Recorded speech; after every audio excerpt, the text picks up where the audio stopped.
So after studying medicine and completing a few years in training, my career took a rather unconventional path. I began focusing my efforts in training others on the use of mindfulness meditation and practical positive psychology. I'd like to use the words of the first person I ever helped, a junior doctor in the NHS. She's given me permission to share part of her story with you. So this diary entry dates back to April 2015. Saturday. At the back of my mind, I'm stressed about the presentation at work. I don't feel like I'm good enough. Perhaps they'll think I'm a bit rubbish. Fear of failure. Fear of making a mistake. Fear of accountability and responsibility. I woke up on Sunday, early morning waking. I felt stressed, hot with palpitations. I'm scared. I went back to sleep. I've been sleeping more to block out my thoughts, but my sleep is broken. I went to see my family on Sunday evening. My brother stated I was preparing to fail and making excuses in my head. My husband also thinks I do this to fulfill a need. I agree with both of them. But I don't do this completely consciously. Fear drives this. Intellectually, I know what's the worst that can happen. And if it does, I will deal with it. But I don't believe it. Monday morning after my husband left was the worst for me. I was having images of being in a psychiatric unit, a blue room with a bed and a sink. I felt scared, really scared. I knew I was making it worse, but I couldn't stop. My own voice was telling me to kill myself. But I wouldn't do it. I couldn't do it. Nothing is worth that. I called my husband, and he called out an ambulance. I felt bad that we had called out an ambulance, like I didn't deserve it. But having the paramedic there was good, I think. Tuesday is a blur. I did some lawn mowing. Got obsessed with work that they won't let me back. I'm worried about my future. I feel like I'm destroying my life. Why can't I just get on with it like other people?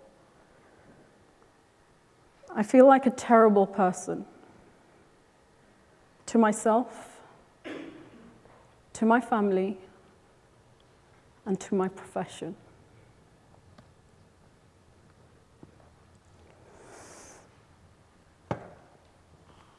I was that junior doctor.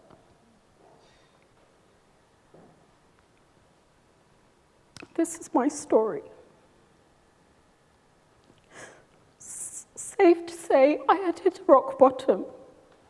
I was struggling with anxiety, stress, depression, and burnout. Unfortunately, mine is not an anomalous case. I was just one of the 60% of UK doctors who struggle with mental illness at some point in their careers. The rate in the general population is 28%. And the evidence shows that of all occupations and all professions, the healthcare profession consistently hovers near the top when it comes to risk of mental illness, risk of attempting or committing suicide. Going back to my story, I didn't know what to do. I'd been trained in anatomy and physiology, diagnosis and management of disease in others. I knew how to look after other people, but how do I look after myself in the process? Looking back, what I now realize is that as I was advancing in my career, my battery was progressively depleting. I was progressively becoming disconnected from my patients, my colleagues, my family and friends, and most importantly, from myself. And so here I was, sitting on a park bench, off sick, or out of program, as I like to put it, because somehow I felt it made me sound like less of a loser at the time. And I now had all the time in the world to be with the one person I quite frankly unliked, wanted to unfollow and unfriend: myself. And so as I sat here with her, I eventually took a leap of faith. I decided to befriend her, to shut down all those background applications which served no purpose. The why did this happen? I'm not good enough. What if I lose my job? What will other people say? Now, in order to do this, I mentally transported myself to the foothills of the Himalayas, where years prior I had met the Dalai Lama and learnt about mindfulness meditation and the power of breath work. To bring myself into the rich, felt experience of the here and now, I somehow managed to focus my undivided attention on each breath in each moment. Inhale, 1. Exhale, 1. Inhale, 2. Exhale, 2. Inhale, 3. Exhale,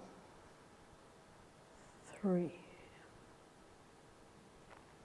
Slowly but surely, that thick cloud hanging over my head had begun to lift a little. It was Viktor Frankl, psychologist and Holocaust survivor, who famously quoted that between stimulus and response, there is a space. And in that space is our power to choose our response. And in our response lies our growth and freedom. I had created space and I chose to live. And I knew that if I could feel this alive again, then so could others. And so it became my purpose and my passion to help others preserve their batteries, to stay charged and to stay connected.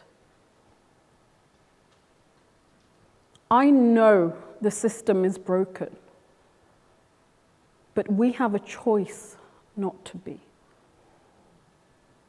Just imagine if we all took the time to recharge and encouraged others to do the same. Now, it might not be mindfulness and breath work that's your thing. It may be running, playing the piano, cooking, gardening, whatever it is that makes your heart sing, do it. And if you don't know what it is, then make it a priority to find it. And please, don't wait around for the permission to do so, because, my friends, what I've learned the hard way is that healthcare starts with self-care. Thank you.